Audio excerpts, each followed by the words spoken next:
theory has to have a priority. Capitalism and artificial intelligence are the same thing. The dimension of the future has disappeared.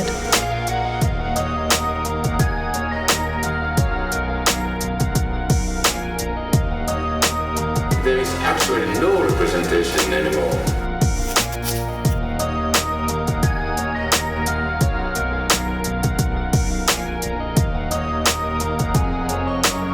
There is no final resolution to contradiction.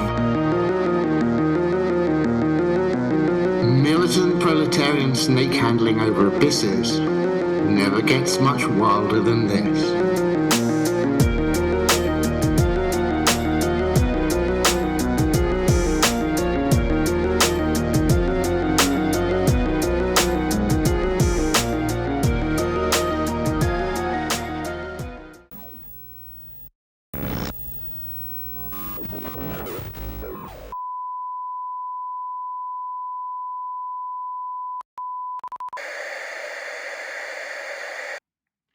All right, everybody, welcome back to The Dangerous Maybe. And making his first appearance here on The Dangerous Maybe, Tony Chamas of One Dime is with us today. And he's here to discuss a topic very relevant, obviously, to both Nance and I, and that is artificial intelligence, along with technology, capitalism.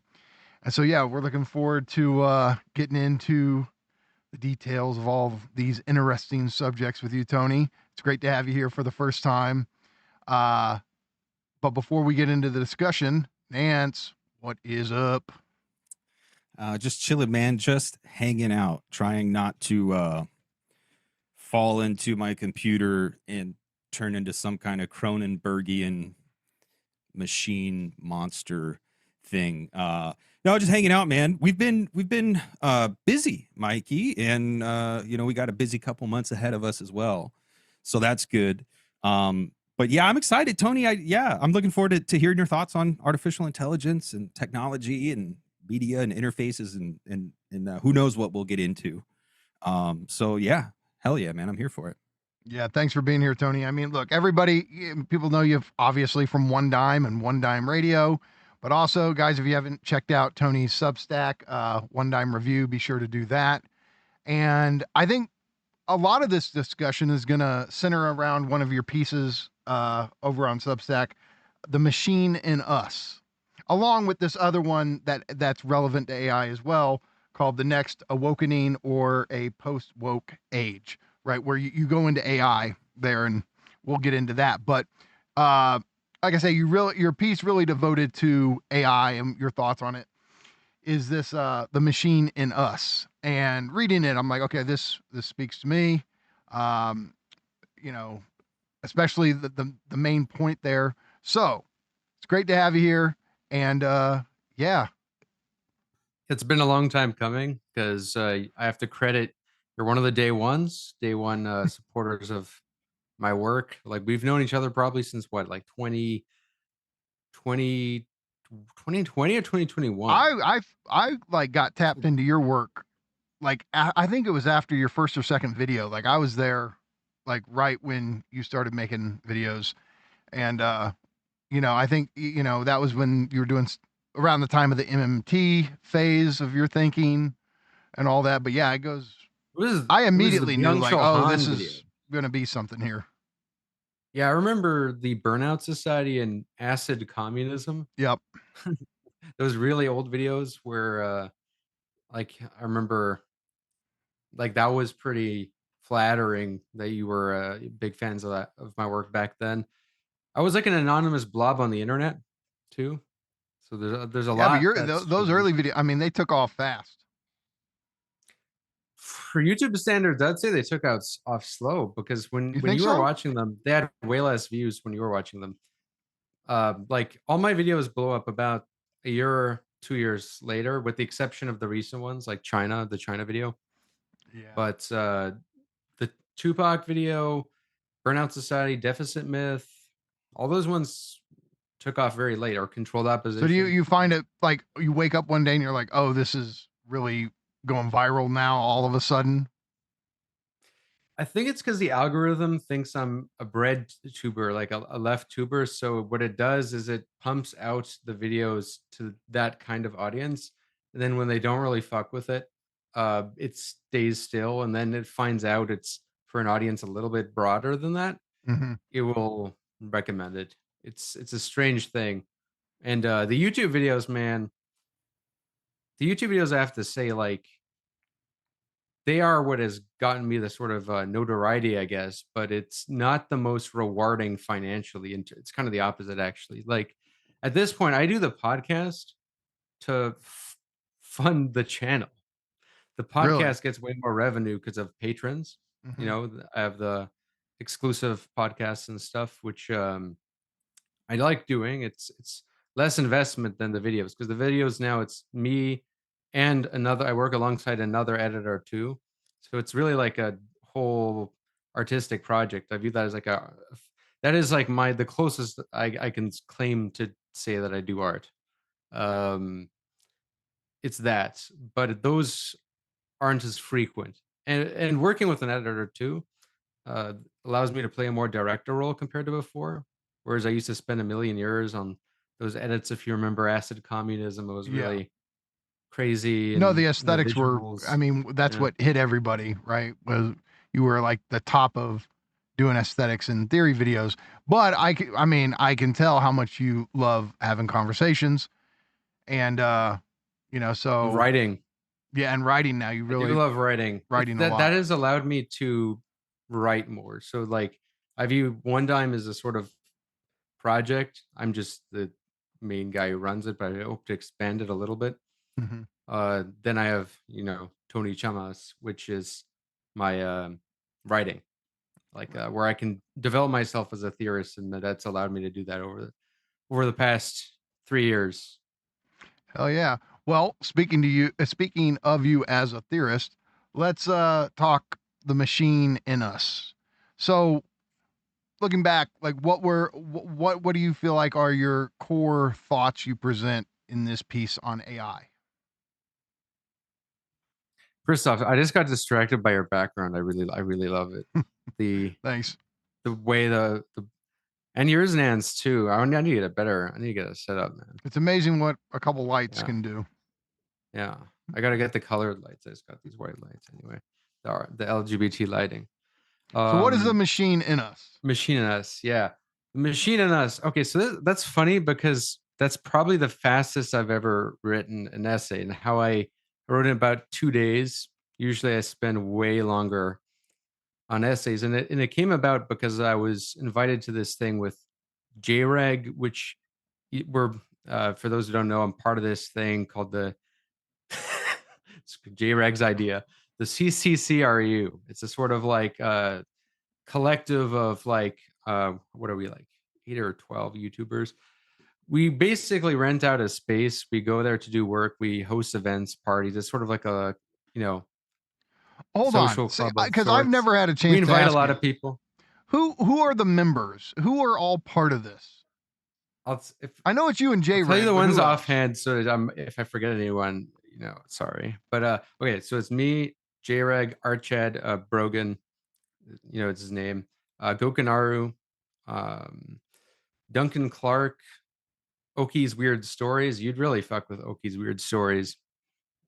He has a video on Oki's the homie, dude. He does really good shit. I like Oki a lot. Oki. Hell yeah, dude, you should have him Yeah. on the show. He'd be down. That would be sick. Yeah. Because like if you guys talk about movies sometimes too, and that he just knows so much about all that. Yeah, we're movie junkies, cinephiles. Mm-hmm. Who did I forget? Sam, We're in Hell. And Nick Net Loss, who's a very interesting channel with finance related stuff. If I forgot anyone, it's totally an accident. Somebody's gonna be so mad at you. Yeah. Sometimes it's just like it just blanks out. But anyway, Greg had this. Hey, don't thing. feel Greg too is bad. J-Reg. Nick Land himself can't remember who really counts as a CCRU member. So. Yeah. Yeah. So yeah, this thing's was like a parody. CCCRU is the Canadian Cultural Research Unit or whatever. And J-Reg, he has these like live shows. He had this thing called an anti-clanker rally, and as it is usual with Greg, his stuff is part satire, part real. It's post irony. And in this anti-clanker rally, which clanker is like a slur for machines for AI, right? It was a bunch of us were doing these speeches, like on AI. So some of it was entertaining, some of it was like very serious. Like Archad Brogan, he's probably out of all of us the most AI obsessed. I mean, there's a joke in the studio, like we say he has AI psychosis. He's always like thinking about it 24/7. He's probably the most alarmist out of all of us, but I don't think it's unwarranted to be alarmist.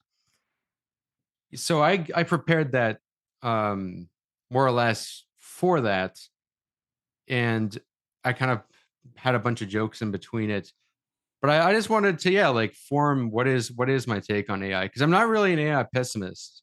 I'm also not an AI, I don't know, it's going to solve all our problems type of guy either. Utopian. But no, but we have a similar line of thinking on this. Like time energy should be the goal of any kind of radical project. I think like that is very important. And AI, I mean, has great potential in reducing the amount of work. I mean, that's the kind of obvious part, but then there's a bunch of other stuff in It also has machine and the us. potential to foreclose the very ground of time energy, which is subjectivity. And so, if what I'm concerned with is this, and so is Nance, this triad. If somebody, I think on YouTube the other day on one of our channels, called it the chthonic trilogy, which is capital, superego, and even the word AI is tricky. Nance and I call it mintelligence or machine intelligence, which is really the third component here, but it is what people typically just mean by AI. And if those three things coalesce and continue to be locked in to a cyber positive reinforcement of one another, which is the case we make, then things are very problematic for subjectivity. Because subjectivity is defined, in the Lacanian tradition and Žižekian tradition as this thing that is split, that can never coincide with itself, which is always a problem for itself, which lends itself to always having a component of stupidity, a component of inefficiency, of non-functionality, and we want to preserve those things, right? So if AI is such that it wants to fix the glitch in us, the problem is that glitch is what defines our very being. And so that's where I feel like, for me, the project right now is primarily a defense of subjectivity. But then it's like, okay, if AI, the hope is that AI doesn't stay locked inside of the trajectories and logistics of capital, right? That it can deterritorialize itself away from capital. Then all kinds of potentials open up for AI. And obviously, we're not AI doomers in some absolute sense. In a sense, we're both pro AI. It's that we're pro AI if AI instantiates in a specific form. And, obviously, there's no way to predict how this is going to go. But what I think an AI theorist's job is to do is try to think through it from a specific perspective, specific angle, in order to, I don't know, traffic with the future, to talk like the CCRU. And so, like I say, the thing that I liked about your piece the most is this thing. Okay, we're worried about, we're thinking about AI becoming human or subject. What if what this process is actually doing is making us more and more machine, more and more robotic? And that's something that I'm totally agree with. Like, that needs to be a focus of this. So how do you see this whole process making us more and more robotic, more and more machine? Yeah, so this is not a new point, obviously. I mean, there's a lot of Heideggerians who would make similar points, but I always just found it very annoying that people were saying like AI is going to end art, AI is going to end good writers, it's going to get rid of this and that. And I always thought like, okay, really, if you're threatened about AI getting rid of art and writing, it's probably not that good. You know, like what it's a threat to. Because I think the people who really love the shit, they're going to be just fine. I think AI is like a computer. It's like just the next step of the internet, really. Like, obviously, it's very different from that, but it is in terms of technological transformations. I think, like, on that scale, I think the internet is underappreciated how big of a scale that was in terms of a jump. Then you have AI as the next step. It's like a tool, and with the subjectivity, I mean, we have all kind of evidence. People point to this that it, lowers brain activity. People are outsourcing thinking. People are getting it to write whole things for themselves. But part of the only reason why I think people can even get away with like AI slop, why AI slop is even a thing that can pass, is because there's like human slop before that. I mean, this is the Adornian point about standardization. The Frankfurt School. I mean, I think like, okay, AI music, if it can make music very easy, that's just because we've already standardized music. Um, a lot of like, before AI slop articles, there were tons of, generic articles that were like bad writing. I mean, I just think that in some sense there's a Darwinian component to this, like a creative Darwinian component. I just think it will make it so you actually have to say something because AI can, it can write things. It could even help, like, it doesn't even have to write whole things. I mean, you could use it to help you like get out a thought. Like if you transcribe something, it can like build a base for it. I find that whenever I transcribe stuff with AI, that's a method that I like to use it for. Is I'll transcribe and then I'll have like it there, and then I'll just go and work myself. I don't think like I find I can't really rely on what it actually puts as writing because it just doesn't usually say what I want to say. It doesn't say how I want to say it. You know, I'm sure both of us like know that there's like a huge difference in just the way you might word something. If it just uses the wrong choice of words, it'll communicate something different from what you want to say, or it won't. It'll neuter it. I also find AI has a sanitizing quality with writing. Um, but with the automation, with the automation aspect, I think it'll make it so. I mean, it's going to be the content. It's going to be the aura of the thing that matters. So if more people can write easily, there's going to be an oversaturation of content, which has already been a thing for a while now. Like there's an oversaturation of YouTube content, um, During the heyday Substack of content. People are blogs. complaining. I think you'll actually have to say something to stand out. The problem is though, is a lot of what passes for standing out is like thumbnails. So, in Substack now, like to get like likes, you have to have like a hot thumbnail that is super contrarian. It's like to get attention. But eventually that will, I think, sort of Wear off. yeah, kind of like YouTube thumbnails. So you're gonna have to have something to say. Because like that's how I feel about my stuff. I'm not too worried about AI stuff because some people are talking about AI writing checkers. And they say, well, some people who don't use AI to check their, like who don't use AI sometimes get AI writing detected if you run it. I'm thinking like, I don't really care because like I ain't like getting AI to just write fucking everything. If I do it, it's usually to proofread or I'll like get some base thoughts, but I never just like write a whole thing with AI or even like a paragraph really. Like, it's just not going to do it well. And I've tried. So this is what's interesting. I've used a lot of large language models and I've now figured out what I like it for. Um, But I'm not really worried because someone can be like, okay, well, what am I saying? Like if it's not like if I'm not producing like slop, I'm not really worried. I'm worried at the end of the day. It's like, um, I feel bad for the people though who might like. I think there's going to be a sort of a scare where people are going to panic about that and use that to, you know, critique people. But I ultimately think it's about the content that matters. If you read it out loud, does it sound like does this make sense? Does it sound good? Does this hit?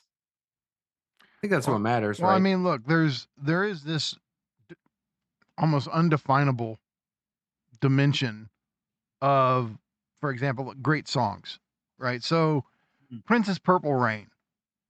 You try to say, well, what is it like? It's almost like Zizek talking about love. Like the second you try to pin down why you love somebody by providing justifying characteristics, this is why, you lose it obfuscates the fact that it's almost like objet, this undefinable dimension to it. And you different artists can pull this off. I mean, whether it's Bob Dylan with, I don't know, Mr. Tambourine Man, or it's, whoever, like these great songs that have this iconic status, there's something so radically singular about them. And I don't know, I have yet to see AI create music that has this singular dimension that captivates like a generation of people, and people keep going back to this song because it is kind of color by numbers, right? It's this patterned thing, standardization, like you're talking about. And it's funny, Swoletariat, he's always reminding me of why AI will never actually be what we think it'll be. Um, and so like he'll point out like, yeah, but it can't create like unique original hypotheses. It really just is parroting what we're doing. Sure. I mean, look, in a philosophical register, right? C.S. Peirce, right? Obviously, in the history of philosophy, we have, when it comes to logic, deduction and induction. Now, AI seems pretty fucking good at those forms of logical reasoning, right? This third thing, abduction, which is the generation of new hypotheses, right? That seems to be what it can't do. It can't seem to come up with new answers to problems. And in another way, in an artistic register, you can say it doesn't really, open up new soundscapes. It doesn't, you know, reconfigure what we think music can do. Prince did that. Miles Davis did that. Beethoven did that. They all did that. Can AI do that? So whether it's in logic or in scientific inquiry, or whether it's in art, the question is, can it reach a point where it actually is original and creative? My thing is, I don't want to say it can't. I think that, you know, this idea that somehow right here, right now is where we need to judge AI on the, criterion of actually existing LLMs. I just see the LLM as just one step in this ongoing process. And I don't think there's any reason why it can't at some point cross a threshold and become creative in the meaningful sense. So, I mean, what do you think of that? Like, you see that as a possibility, or? People very much underestimate the capabilities of AI even now. Like I see people say it doesn't really think. It's not really. It's like a lot of people who are speaking about AI aren't really using it. So it's one thing to say, I don't think one has to be a programmer to like understand AI or whatever. I'm not a STEM guy. But there's something that comes with like just using the things for a while, like trying a wide range. I mean, I've tried all of the platforms. I can say that the threshold with GPT and Claude is levels above all the other ones. It's not even close. Like in terms of its GPT, Claude and the others are very behind. And like Claude, the Opus models are really, truly something, I'll say. And one of the things I like to do is actually one of the things you were talking about. I don't know about necessarily generating solutions, but like I use it to test hypotheses. And Claude is not sycophantic. It solved that problem, which was AI's problem before, which is like it tells you what you want to hear. I find the Opus models really ever since the 4.6, I think it was, have been much more skeptical. They're willing to push back almost excessively, especially if you ask it to. Especially if you ask it to, but even if you don't. Um, I have a really complex workflow for testing for using AI. I can give you an example, and this is I'm really reluctant to talk about this because there's a lot of AI hysteria, to be honest. Like people think, oh, if you use AI, it's some kind of whatever. I noticed people are changing their tune on this a little bit, but there is a lot of hysteria, especially in the left wing spaces. I think because there's people who are threatened a little bit in their profession, they have like a hostility to it. It's sort of become a status competition. But okay, I'll give you an example of how I use AI. So I really love this tool called Notebook LM, which you can basically download PDFs, YouTube videos, links to articles, websites, whatever, and just put it in this notebook. And that notebook is basically only trained on the data that you give it, the sources you give it, rather than having its built-in data, so it can't hallucinate. Where it's like it'll just be going based on that data. It's not going to pull from random places. So it's really good for targeted research. It's like really good if you just want to extract as much information on sources related to a topic. So I have like notebooks for so many different topics. And I have Claude hooked up to my Notebook LM because I find Notebook's intelligence that it uses, it's from Gemini because it's built by Google. And I don't find Gemini to be spectacularly intelligent in terms of what it interprets. It's good as like a very advanced Control F. It can it searches keywords and it can put things together. But Claude is much better at actually like parsing through the stuff and interpreting it. So I have Claude hooked up through something called the MCP server, if people know what that is. Claude to Notebook, and I basically can ask Claude to access my notebooks, and I can research stuff rapidly fast now. It's also fucking fantastic for citations. If you just are writing something and you need to cite a bunch of shit, and you read it like 2 years ago, you don't remember the exact page. It's magic. But for just stuff I wanted to learn about, for example, related to AI actually is I think just for fun, I was studying the gender divide. Gender divide is actually one of these problems I find very fascinating. The polarization and women supposedly being more liberal, men being supposedly going right wing. That's the story. I mean, there's truth to it, but it's also misleading a little bit. There's a gender divide more broadly, like just polarization happening in just about every advanced industrial capitalist country.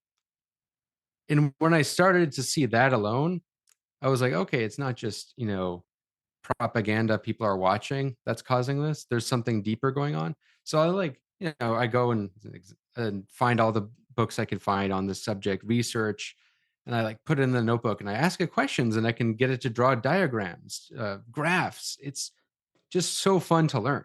It makes learning truly incredible. I wish I had it in school when I was in university. This would have been fantastic. Maybe not, because I'm also glad that I was able to do grad school without GPT, so I can learn how to write. That's one thing I do worry is people who don't learn how to write, who use this stuff. How are they going to learn it? But that's one of the big it's as good as its user. These things are as good as their users. That's what I think. And they have great potentiality. I've learned so much through this stuff. I can't even. I don't even know Nance, where to start. Nance, you were going to say something? Just on that point, where are they going to learn it? And I mean, I think you can still go to any urban center and rent a horse-drawn carriage for the most part. So the automobile was a technological revolution.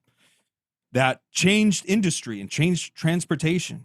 But you can still get these kind of old timey boutique experiences. And I think maybe television, maybe the radio, maybe mass production, maybe the internet. Maybe it's not the greatest thing in the world that everybody writes. I was just listening to Jacob Zimmerman. He just won the Fields Medal in mathematics for the Andre Oort conjecture and the Griffith conjecture, two really impressive maths things. But he just won the Fields Medal, and then he's like, I'm quitting math and I'm going to go work for OpenAI and do AI stuff. And so I was just listening to him talk and talking about his experience teaching college students 300 and 400 level maths classes. And his position on it all was like, by the time people reach the highest levels, they work themselves out. So the people who were going to be too lazy to figure it out work themselves out one way or the other. And I think AI, like to echo some of what you're saying, if you're worried about it, then maybe what you're producing isn't that great anyway. And maybe it's a good thing that the industries collapse. Maybe it's a good thing that we won't have 500 million new YouTube video essays every single day. Maybe it's a good thing that we won't have 500 new blog posts about X, Y, and Z every single day. Maybe it's a good thing. Now, I do think people will be uprooted and it'll be a radical change, I think. But change isn't necessarily bad. And I think we forgot that somewhere along the way. Like we put our rose tinted glasses on and we forgot that change can be good. People will lose their jobs. People will fall out of society. It'll be massive uprooting, cats and dogs living together. But we will come in. Yeah, we will come into new relations. And I'm happy. Yeah. Like I love music, but there's so much garbage that it's so hard to discover new music because I'm not going out. I'm not going to shows. I'm not participating in any scene. So my only access to new music is the internet, and 99.9% of it sucks. So maybe if the internet collapses, like if these outputs collapse, then I'll be forced to seek out real music and people who really care about thinking and writing will be forced to do it the hard way. So I think the potential good contained here, the dialectical kind of outcome, will be through this illusion of ease of use and accessibility and democratization of production and everyone can do it and this and that. Like that's all illusory, and we'll reach a point where we realize everything sucks. This is all slop, and then everyone will look and they'll be like, oh, there's a group of obsessive bearded weird freaks who have been doing this all along. They've been writing the whole time. They've been thinking the whole time. So I think it potentially could be good. I also think we could potentially create Skynet. The problem with predicting the future is that it's constantly changing. So there's no way to really know what's going to go on, which is why I do think it's important to be critically thinking about this stuff now. But yeah, I think it's a good thing, dude. Let people who can't figure out how to do it, let them fail. Like this whole, we have to be providers and we have to be inclusive and this and that. Like, I don't want capital to provide for me. I don't want these structures and systems that are built on exploitation and oppression and all these horrible things. I don't want them to provide. I want them to fail. So AI is the new great filter. Well, it's creating a great something. I think it might create so I think what is already happening is it's creating another wave of elite overproduction, which is basically when there's more people who aspire to be elites, roughly top 20% of the population, basically people who want something more than like an average job. People who are like, I want a cool job. I want to, you know, like back in the day, you could just go to college and be one of these people. Then eventually you had to do law or STEM or something like that. Now with AI, it's like even law and STEM, especially law, Yeah. it's just getting wiped in terms of the sheer amount of positions. And it's not like obviously that AI is like it's like replacing humans. It's not like that. It's in the sense that you can just do more with AI as one employee. And I see this with myself too. Like, when Nick Land says like AI is capitalism and artificial intelligence are the same thing, a part of where I think the rational kernel of that is the logic at play of capital and artificial intelligence. Because something strange happened. I don't know if this something similar happened with you guys in using AI to the extent that you do. Is I thought that this would make my life a little easier. I thought, okay, yeah, Claude can do this now. I don't need a secretary. One of my long-term goals was to have a secretary. Would be great to administrative work. It's like, okay, well, it can do that. It can also make things faster. It can make proofreading faster, finding, the footnotes, getting the right format, all this shit. Just everything is faster, basically. Like that's like the logic of AI, faster, more. But I found myself not working. Accelerate.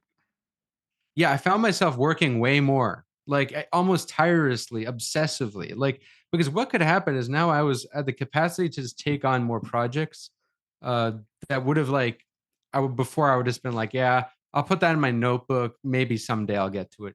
Now it's like if I have an idea, I could just not so much with the writing because that still takes me very long. But what I do like is I can translate thought to like I can transcribe thought basically. Um, I find that sometimes the embryonic form of my best ideas come out of the shower or after I read something, and I just need if I crystallize it, if it's crystallized in a particular way, I just need to transcribe it, get it out, and at least it's there. Like that's not going to be what comes out. Like this will just be like a bunch of like raw notes that I had the AI transcribe for my speech. But it's able to you know start the process where you ever have this. I'm sure like this is everyone can relate to this to some extent. Like you have ideas and they just linger in your brain for a very long time and you forget them. You don't get them down right away. You might write it down, but you're like, I'm tired. It just allows you to do more, but as a result, it just like I bite off more than I can chew.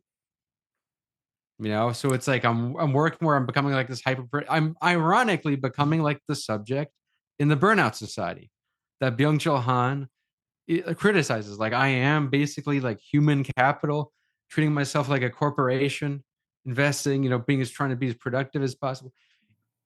I won't say it hasn't taken a toll. There's great things, but there is also a kind of insidious logic to AI in that I think it will actually intensify I mean, this is not controversial at this point. I think it's obvious. It'll intensify capital, but it also won't like accelerate its decline in the way a lot of us might hope. I think to the extent it will, it's very long term. I think AI will actually give rise to like a new wave of capitalist growth, like to the point where we might have a lot of prosperity on paper. Like it'll be a growing economy. The stock market will be great. But of course, like whenever the stock market does great, that won't translate to everyone in society. Some people in society won't really feel that at all. They might even lose their jobs. And I think we're just going to need UBI. I mean, it's not like I have my critiques of the way some UBI policies I was going to are ask you positioned, about but this. yeah, I think Would that it just be a necessity at some point? Like what are you going to whether do it with all these works well or people who not? don't work? Yeah, like I it think just they're seems like afraid to at do some it for point many it'll just be reasons. like, okay, I don't know how to work or how to go, but to me, that core contradiction of Marx, which is capitalists compete with one another by trying to, update, augment, refine the means of production. So if I have technology that can speed up production and I can outperform my competitors with greater productivity, I have the upper share of the upper hand in the market. Then they all automate, they catch up, and then you're back at square one, and then somebody else has to find some new way to automate the means of production further, and this spurs on. But the point is, this just constantly replaces human labor, and this has been going on since the beginning of capitalism. And the point is, the more you automate and the more you replace human labor with machines, the logic would be the less you're paying wages to people who therefore thereby consume what you sell. And so if we actually face a scenario where production has by and large been automated by AI robots, then the question then becomes, who the fuck buys this shit? Robots are not going to buy Rice Krispies. They're not going to buy Levi's. They're not going to watch Netflix. How do you get humans to continue to consume if they're not being paid wages? And it just seems like there's a logic here where it's like, regardless of how it goes, UBI will have to be like the necessary response. And won't it be the capitalists run into the state going, please, please give them all UBI so they can consume? Do you see a problem here, or what's your take on this? There's two things. So I had that thesis in Planet of the Robots, Mhm. if you remember, an old video I did on AI back when I was more of a Marxist. I wouldn't say I'm Marxist anymore for many reasons. I still view class as important, so there's like a way in which it might seem that way, but there's two things there. So I don't actually think the way Marxists envision capitalism collapsing, even in terms of it like economic collapse, not just like a final collapse. It doesn't really get it right in terms of how capital even really works. In the sense that capitalism doesn't need the vast majority of capitalists to do well for capitalism to do well. Because capitalism is also it's a regime of power, and power is more important than profit. Whenever there's a market correction, is you have a bunch of companies that you know die, but you also have a lot of companies that benefit because, and a lot of people get richer because of the prices that are lower. It actually allows for more monopolization each time. Like a few companies get stronger and stronger. So there is a logic of monopolization. And if you look at what drives the stock market, excuse me, sorry, throat's a little, you can cut that out or not, whatever. But the monopolization, if you look at what's driving the stock market, it's just like a couple of companies. And S&P 500 is structured. It's like just a few that drive it. So like, you can have people losing profit because no one's buying their stuff for a very long time, and capitalism can continue so long as you have these big companies figure out what to do. And I think their next big source of profit will be like virtual reality and primarily intellectual property extraction. Like we're going to have an increasing rentist economy. So to that extent, I have a similar analysis as I did in that old video, which is like rentist economy. But that changes what class struggle is. It means that the class struggle is no longer really like the people who are producing surplus value, proletarians in a traditional sense versus the capitalists. I think it will be people who basically pay rent and people who extract rent. You could say producers and parasites. That's a older framework. But if that might sound a little much, it's the people who are collecting rent versus those who primarily have to who fork it up. And that will be the new basis of struggle, which I think changes what we like strategy for And hold on, people who maybe are you're going here, but politically. I just, in case you're not, I want to ask. Okay, let's say that's right. If we still have more and more of an automated infrastructure, how do renters get their money if not through wages? Okay, so that's the other thing. I don't really think automation is happening that fast. So AI is accelerating. Automation isn't really in terms of robotics. I mean, it's if you look at the fastest wave of robotics in terms of adoption, it was the 1960s and 70s. And why did that happen? A big part of that was due to high unionization and also due to some of the innovations that just happened to take place, right? Um, but a big part of that was, unionization is capitalists will invest in automation when the price of labor is too expensive. But right now, the reason why they're not out here investing in tons of robots is because it is cheaper to employ immigrants or just to ship your factory elsewhere. than it is to invest in robotics. I mean, even like to the extent that robotics have been adopted. I mean, some of the more fancy examples aren't really true automation. Like if you look at like Amazon's um their drone delivery, it's like a Filipino driving the drone, Mhm. right? So it's not really automation. It's But there is, of course, a way in which automation has affected industry, but that's like just slower, I think. And part of what's slower, and this is a little problematizes the way we might think about actually accelerationism, because some people think accelerating AI will require deregulating capital to eliminate any challenge to capital, so like labor. But I think that's actually not really true. Is the more capital has like a free supply of labor at a low cost, the less it needs to invest in automation. I think one of the things that would be the fastest way to accelerate automation is if you restricted migration massively. It's actually why Japan has one of the highest per capita rates of adopting robots in terms of per like unit per firm. They have the most amount of like robot adoption. South Korea is behind, and then I think Germany is like somewhere high there as well. But Japan and South Korea, like extremely low migration rates. People wonder, people always say, right, the justification for why you need endless migration and like Western countries is, well, who's going to do the work? Who's going to do the work? Well, Japan obviously doesn't care. They're like the most xenophobic country in the world. I say that not as like to denigrate Japan. It's just true. I've been there. There's like signs in bars that say no foreigners allowed. Pretty wild. I'm not saying we should be like Japan, but I'm just saying that Japan figured out how to keep capital running without doing the thing, which is, okay, we need to have more visas to have more migration. So, because this is really, it's about capital wanting cheaper labor. And I think that's kind of what's a big thing that does hold back automation, is if you actually did in many ways get the real Trump agenda, which he's not implementing because Trump, at the end of the day, serves capitalists.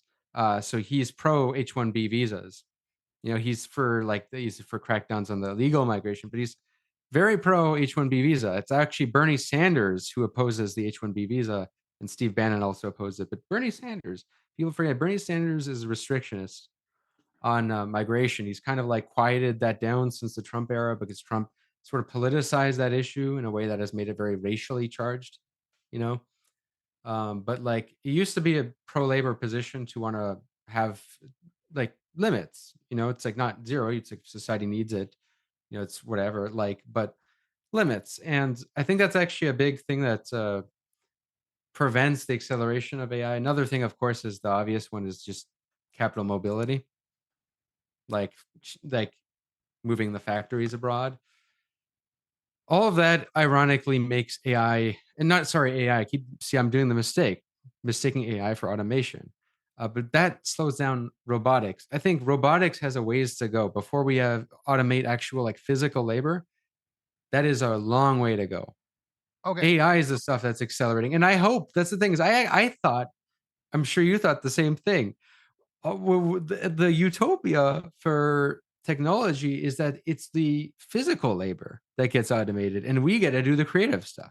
But it's the opposite that's happening, So, right? okay, let me give you my kind of, and Nance, I want you to chime in too, but let me first just say, here's my kind of Landian rebuttal. So, all of this stuff, whether it's software or hardware, comes in waves.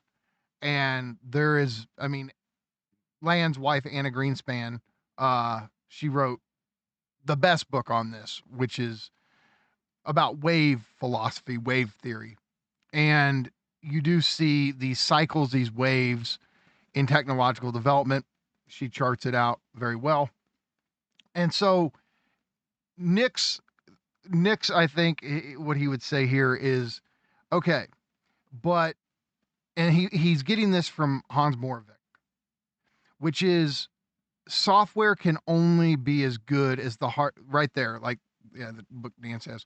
Software can actually only be as effective in the world as the hardware upon which it runs. and this is this Marxist materialist dimension still at play in Nick, which he and the other the exocapitalism guys, Mark and Roberto, they seem to emphasize in exocapitalism. They emphasize this software dimension or computational dimension of capitalism. The idea would be, well, at a certain point, AI developers are developing AI to be effective in the world. And that maybe is a kind of naive way of putting it, but I'm fine with it. If you want it to continue to find new ways to be effective in the world, you're going to have to find ways for it to be robotically, materially effective in the world. And so there's an incentive at a certain point to invest in the robotics in order, or invest in the hardware to further the software. Now, I don't know how far off this threshold is that, but I do see this threshold. I mean, what we've experienced the last few years, once this LLM era of AI development hit, I mean, it almost came like a thief in the night, just out of nowhere. Even though there was AI developers working on this stuff for decades before it, leading up to it, right? There are people right now working on the robotics, and the robotics are not on the level. They haven't crossed the qualitative threshold the way the LLMs have. I'm wondering, given wave theory, if there is this qualitative threshold where the robotics hit some advancement, right? Some accelerating threshold crossover. It's almost like, I mean, it's funny to use this example here, but it's like the fucking TVs we have. Like Tony, growing up in the 80s with the TVs we had and how expensive these projection. Dude, I remember going to Brandsmart on 40 Highway and looking at these projection screen TVs with what now I know to just be absolute dog shit picture quality. And they were 10 grand back in the mid 90s. And this 4K TV that I have that's $700 or $600 at Walmart just blows it the fuck away. And you see this type of thing happening over and over again. I mean, back in the late 80s, Zach Morris's fucking cell phone, this thing that could beat a man to death with, $1,000, $2,000 for that thing. And now what our smartphones do, it's just, you see this process when it comes to robotics. And say, okay, hold on. But I'm just saying, if there is a threshold crossed with robotics, similar AI robotics, similar to these other technological devices, then that changes the world. And so I'm just saying, like, I don't think I feel like that's on the horizon, and maybe I'm wrong. I hope so. But I just think that, I think at some point these LLMs are going to get bodies that can respond, and there'll be a lot of trial and error. But whether it's 10 years from now, 5 years from now, 25 years from now, the shit's going to happen. And honestly, I think we're just going to get a bunch of like porn. Well, I think that it's too. going to be a lot more boring than we imagine it. I hope we get the So before that, though, is there something you wanted to say, Nance? Yeah. I think what you said you wanted to pitch in before. I mean, I do think I'm maybe almost convinced that in our lifetimes we will see wide adoption of robotics. And I also think it's true. The reason we don't have it yet is because it is cheaper to employ people. It is cheaper to employ the global south, migrants and this and that. I think with all the other things that are going on in the world, I live in Phoenix, Arizona. I have a front row seat to collapse. I love it. It gets hotter and hotter every year. We're in drought. We're selling all our water rights. Our electricity bill keeps going up. Like I think big radical change is coming, and I think it will not remain cheaper to employ people than using Because robots. there's a lot of for data centers where you are being built. that and just overall progress. The urban sprawl, concrete and asphalt, it creates a heat And dome, climate and so it change. like it's multivariant, all this stuff, and I think look at Las Vegas, look at other parts of the world. I think soon we're going to have hundreds of thousands and millions of migrants one way or the other, whether we like it or not, because they're just going to come, because like you won't be able to live in Guatemala anymore. You won't be able to live in Mexico City. Mexico City is sinking. No one gives a shit. There's 25 million people there. Like, they have to go somewhere. Like, so there's a lot of stuff going on. I do think it is true that we don't have robots yet because it's just cheaper to employ humans. I don't think that's going to be true for much longer. I think in our lifetimes we will see that change, and I think going back to the 1950s when artificial intelligence kind of became the project of America, with the Dartmouth proposal, with Claude Shannon and Alan Turing and Hans Moravec and like all these guys, like they were already thinking. Look at Walt Disney. Oh, let's make cartoons and let's entertain our children. But no, he was doing Epcot. Like, Epcot was this prototype city of the future, and it did include roboticization and automation and networking and this and that. This is the world that these people want. I think it's also why Elon Musk is going on Twitter and saying we need universal high income. And guys like Mark Andreessen and Kevin O'Leary and all this other stuff, like they're the tech bros and the tech elite, Palmer Luckey, all these fucking guys, they're assholes and they suck, but they're not complete morons. And I think they are aware of the fact that their labor force is going to be a problem. And I think the scales will tip where it'll be easier to placate the masses and employ robots rather than dealing with class struggle or pseudo class struggle or whatever, labor organizing, Starbucks baristas, Amazon warehouses, this and that. No, I do think in our lifetimes this will happen. You said yourself, right? There's this. It's cheaper right now to employ the labor. So what will change that? And I think so. When we talk about, you're talking about the progress in technology, and you're talking about the TVs. I think we need to distinguish the logic of commodities and the logic um, of robots, because robots fall under a weird category because they're a form of capital, but unlike human labor, they're a fixed capital. Human labor is variable capital, and the distinction is actually quite significant in terms of the incentives that it creates, because variable capital is always going to be a little bit easier for the capitalists, because if something goes wrong, you can just like lower the wage, you can not raise the wage, you can fire the employers. When you buy a robot, it's a fixed capital, you invested in it. You can't, fire the robot, you can't lower the robot's wage. So there's not that much flexibility in terms of how they can retain stable profits to their investors are expecting. Like, you see this all the time where, like, big companies are expected to perform a certain way in a certain quarter, and they're nervous about meeting it. So they just like literally fire a bunch of people to meet the net profit.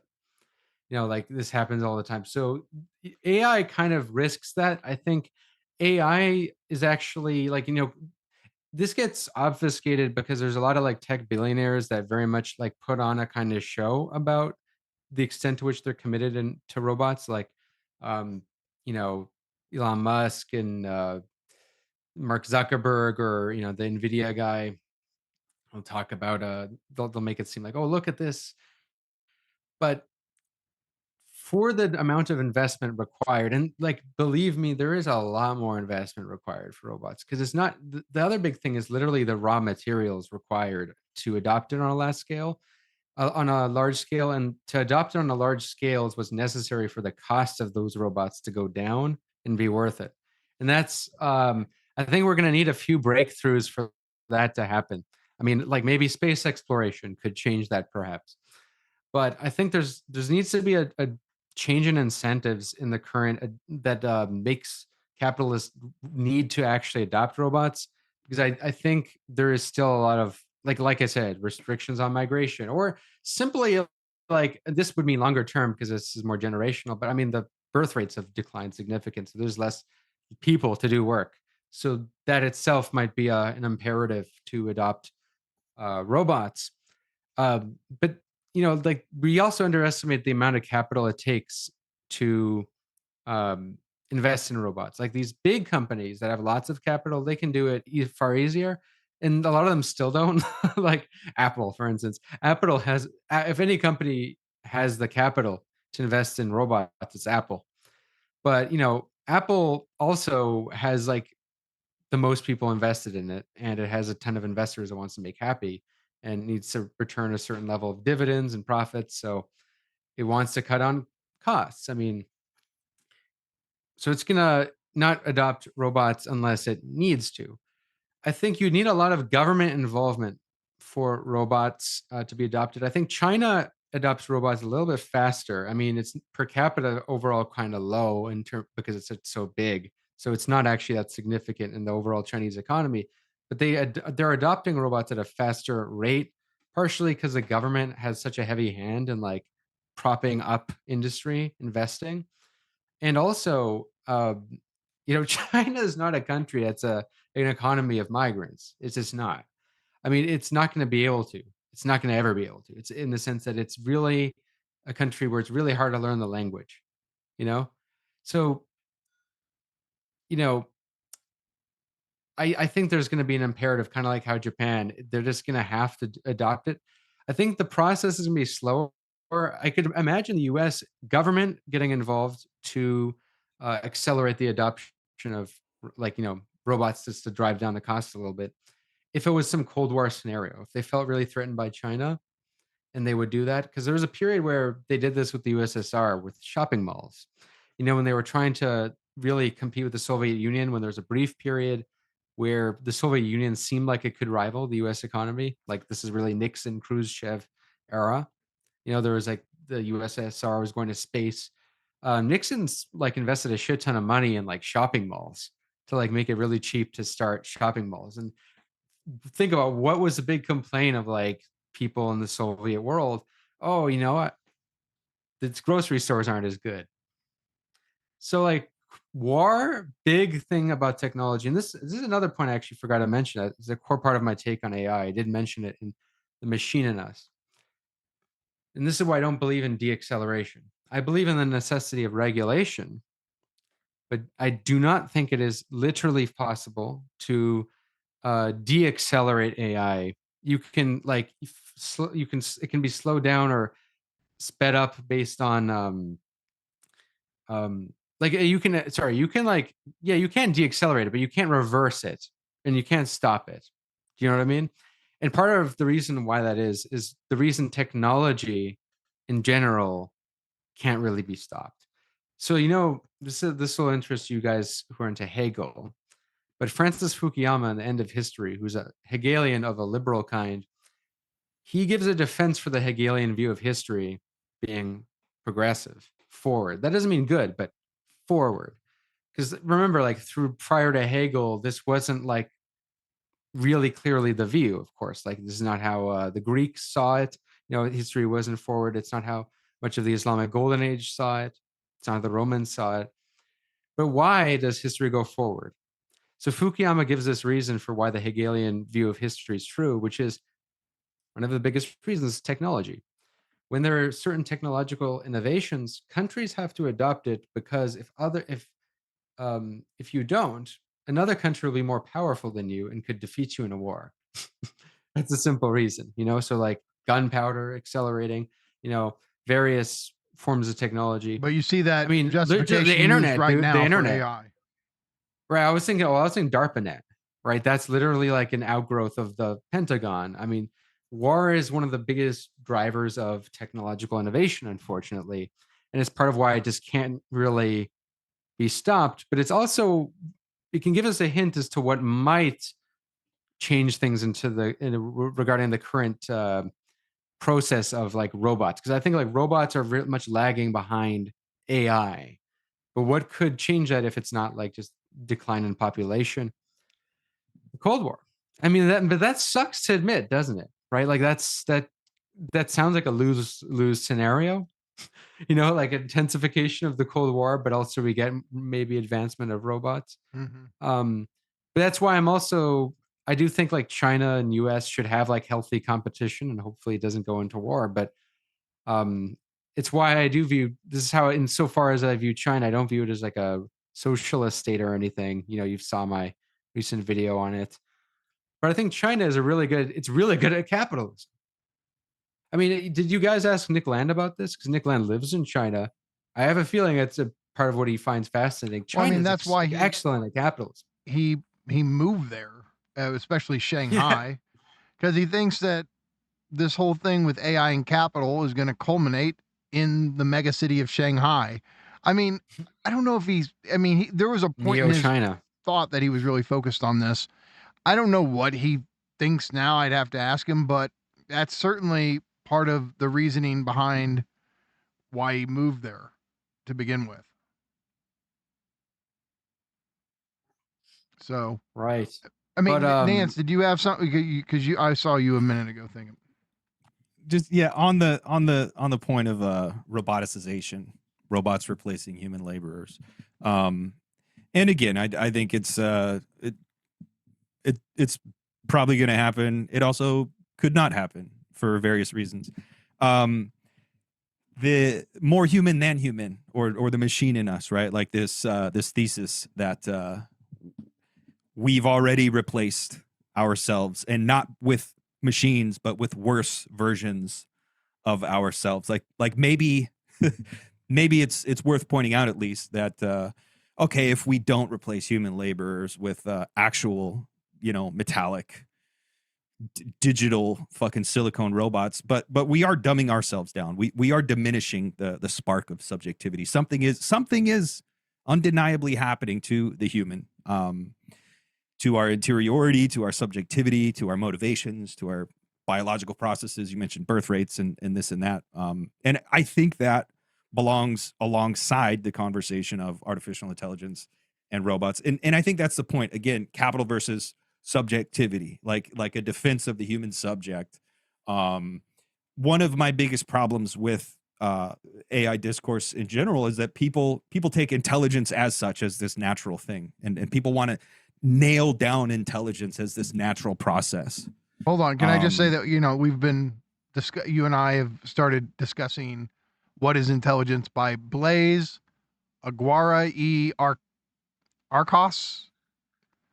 Aguara e Arcos, I think is how you say it. But Blaise Aguara e Arcos. Aguara e Arcos. Yeah, we'll get it. But no, so this is this really important book written about intelligence as such, and he links it to life. And then the question becomes like, okay, well, obviously, we have intelligence, and you would say we have a special kind of intelligence. If you want to say life itself has a kind of intelligence, then you get into, well, okay, where's machine intelligence fit into all this?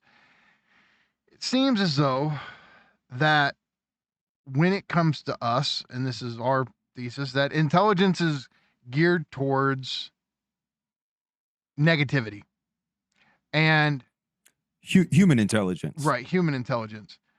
And machine intelligence is geared towards positivity, utility. Cyber positive, refinement, perfection, functionalization, all these kind of things.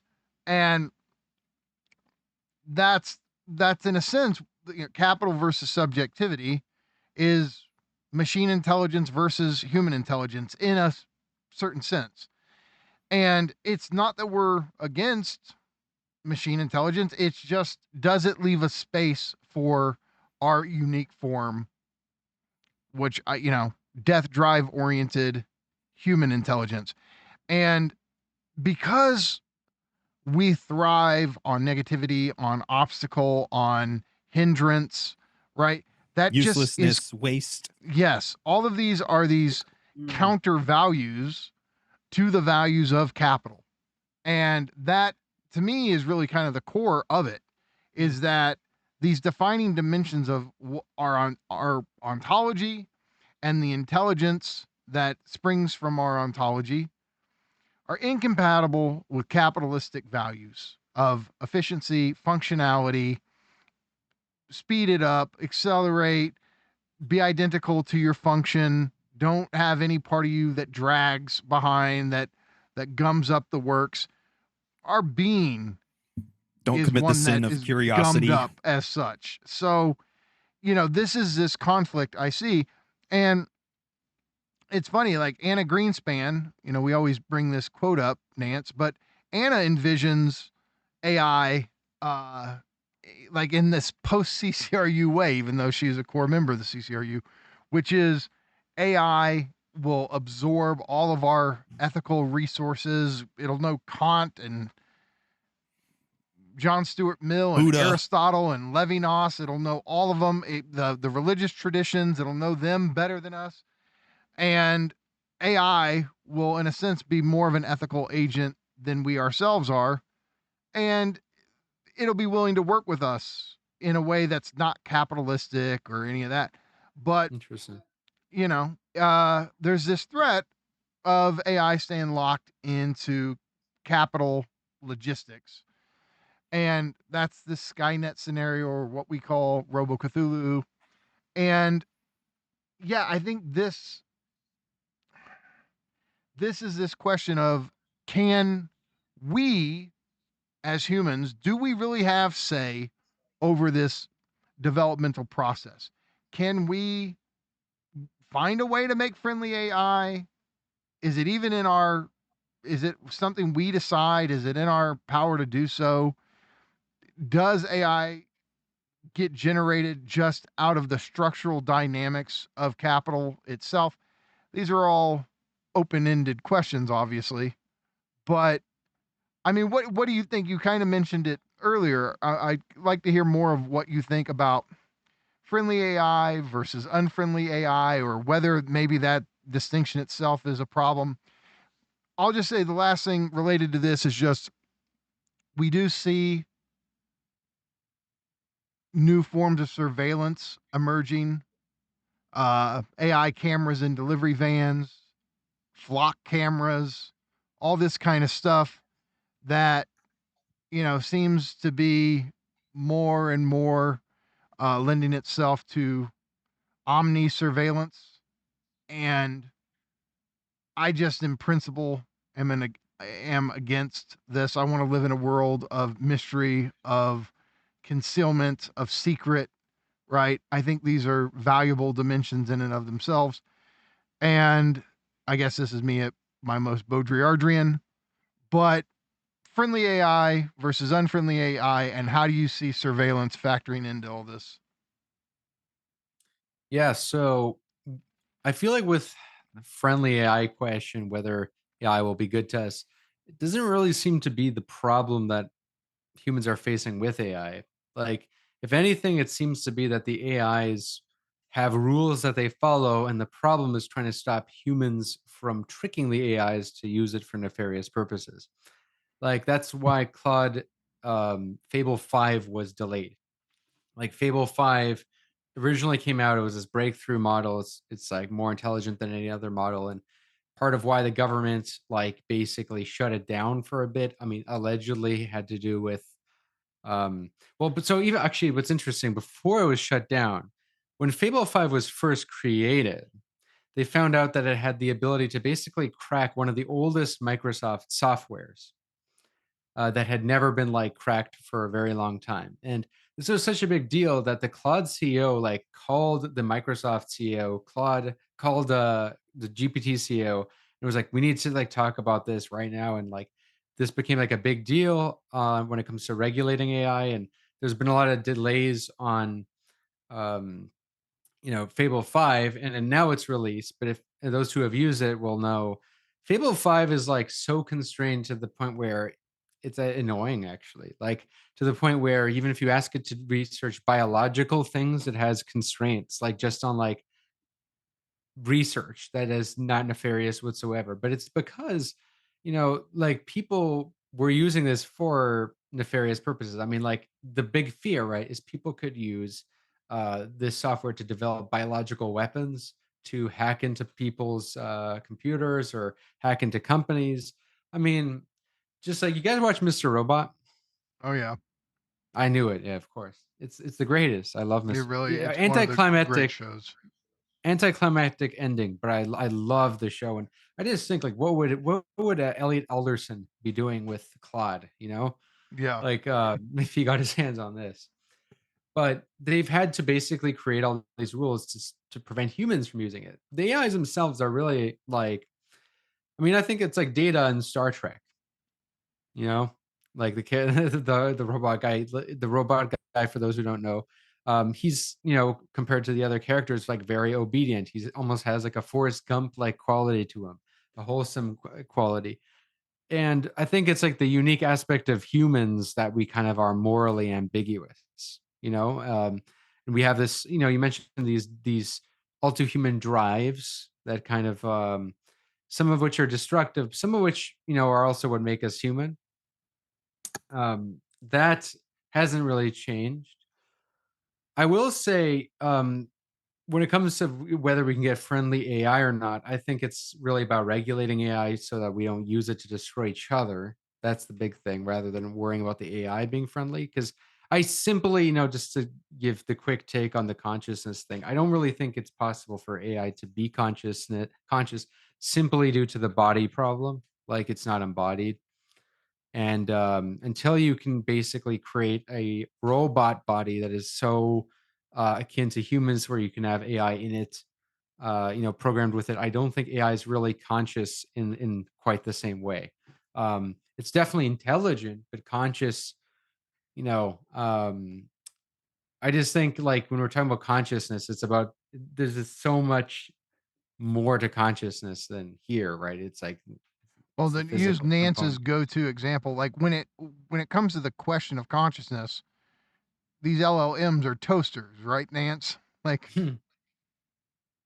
Yeah, no, I mean, yeah, yeah, they're just really impressive toasters. I also, I mean, I would question, is not a hard drive a type of body? Like it is a material substrate. It's a different kind of body from the body that you and I share, and the body that my dog has, and squirrels and dolphins and cephalopods. But I do think, well, and I don't know. I think for me, consciousness is less impressive. And I think it's less of a thing to be worried about. Just like I think intelligence, uh, it can be this kind of natural process that's focused on productivity and utility.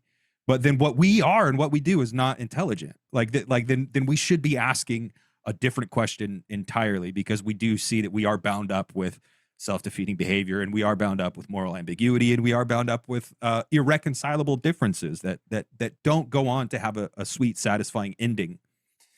Whereas in this positivistic world of utility, that the robots or the AI or artificial intelligence, like everything pays off. Everything is accountable. Everything can be represented digitally or in some way. With the human, there is grayness, there is ambiguity, there are unknowns. But yeah, they're toasters. So part of one thing I do think AI is really changing is the way in which technology is changing more broadly is human social relations is the thing I'm very interested in. I mentioned the gender divide. There's all kind of ways in which this is interesting. So there's AI itself and there's technology more broadly. So I'll go into the AI job part regarding the gender divide, and then the social relations is more complicated because it's part of a longer running process. But um, one of the greatest changes we've witnessed since the last 30 years is basically now you're in a situation where a lot, like, not only is the rate of women and men who go to college leveled, women have surpassed men significantly. They've also surpassed men in school, basically in all areas of school. It's quite significant. In terms of income, it's largely leveled. The extent to which there's a wage gap is mostly it's mostly people who have children and those who don't.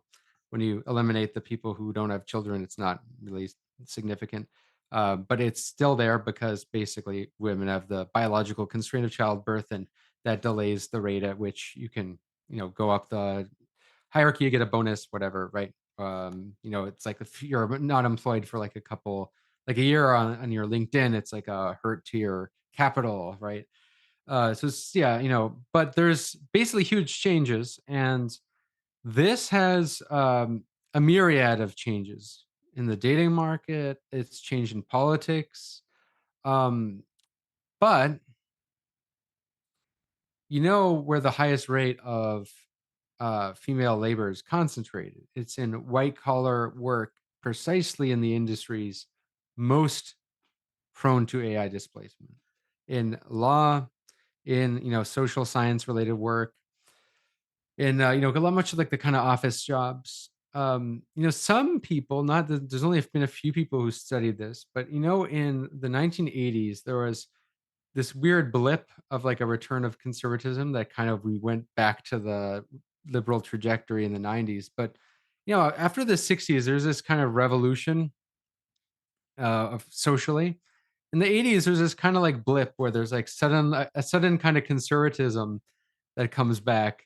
It's very different from the 50s conservatism because it's some of it's a reaction politically, but there's a zeitgeist shift. I mean, one of the things that did happen in the 80s was keyboards. They got rid of the typewriting jobs. And that created a kind of shift back, to the traditional gender relations, right? Um, and regardless of how one wants to interpret this, this is potentially going to happen. What we want to think about it is who knows. But I will say this is it's going to look really weird. You know that clip of Terrence McKenna when he's like, things are going to get really weird, and they're going to get so weird that we're not going to know how weird they're going to get. I love that clip. But we're starting to see it because I've paid close attention to a sort of how people talk about the manosphere, the femosphere. There's a kind of weird mirror image of that propping up with very like honestly, if you just replace the gender in terms of what is going on, it would associate with like incel stuff. Mhm. I mean, in terms of like it would just people call it misandry, whatever, but also like a kind of a complaint about us. We saw glimpses of this a little bit with the last awakening, as Musa Garbi calls it, the sociologist, in 2010, when you kind of had a lot of the people who went to college in general not get jobs that were non-STEM related. And you got actually the rise of people who identified with feminism and talking discourses on stuff like patriarchy actually rose significantly from like 2012 to 2016, around that time. And it's like, what changed? Did like patriarchy come back? Why did the rate of people who identified with that skyrocket? That's part of why. And because there's a kind of way in which it's used by people who and I say this not to vilify because I'm in this class to some extent. The fallen professional class, right, will use it to climb up the ladder as a sort of wedge issue. We're going to witness a lot of confusing stuff regarding that. But also, I think it's an understudied phenomenon because I just realized I opened up a can of worms with that. But I'll maybe circle it to something that is more long time in the making. And this is the internet. So the internet, is often blamed for why kids don't go outside. You see, like basically, there's this like sort of social collapse. People have less friends than they used to. People are having less sex. People are dating less. Just this general like tendency. What started in Japan, right, with the hikikomoris, has become increasingly normalized across just everywhere. It's actually astonishing if you look at the rates. People sometimes blame technology for that, and I think that's only part of it. Technology allows people to cope with that, but really there's been a longer in the making decline of community. What Robert Putnam, in a book that is transformative to my thinking this year, Bowling Alone, called social capital. So social capital, not like in the capital, like capitalism, but social capital, think of it like the infrastructure by which you can build social trust, connections, friends, a community, like the infrastructure. You have a support network, right? Social capital. When you have the decline of community, you get the decline of social capital. When you get more of that, you have a strange thing that happens to the dating market. It becomes more like a market. Actually, that's, if you notice that that's kind of the discourse people just say at the dating market, the sexual marketplace. For most of humanity, it'd be completely alien to ever talk about human mating this way. Mhm. You know, like it's Because it makes it completely alien. transactional in this commodified form. Transactional, but the rebuttal, right, people will say is that to some extent there's always a transactional element in human mating. But the reason why it feels more like overtly transactional is because there's an absence of all the things mediating the law of the market, which is, I call it this, just the law of the market, because think about like how most people date. Like, there's now this rise of narratives like that all that matters is like money, looks, and whatever, the kind of manosphere narratives. Well, they're rising, and I'm noticing they're kind of rising a little bit in the femosphere, but for different reasons. So guys only want younger girls, guys only want girls who look like this. The thing is there's like elements of truth in this, but the only reason why people think this way is because there's been a breakdown in mediation by which people would otherwise actually interact. Because through most of history, like human mating and stuff is like confined by geography. First off, like you only know so many people. Like that here's your pick, take it or leave it, right? With apps, Instagram, you have like it's kind of what happens with free trade but dating. People can open their Instagram and you're now in competition with all kind of people. And it also creates this crazy expectation people have. Now everyone thinks like, oh, I can get access to this and that and this and that. And I mean, what happens in the job market with like, free trade is like, deindustrialization.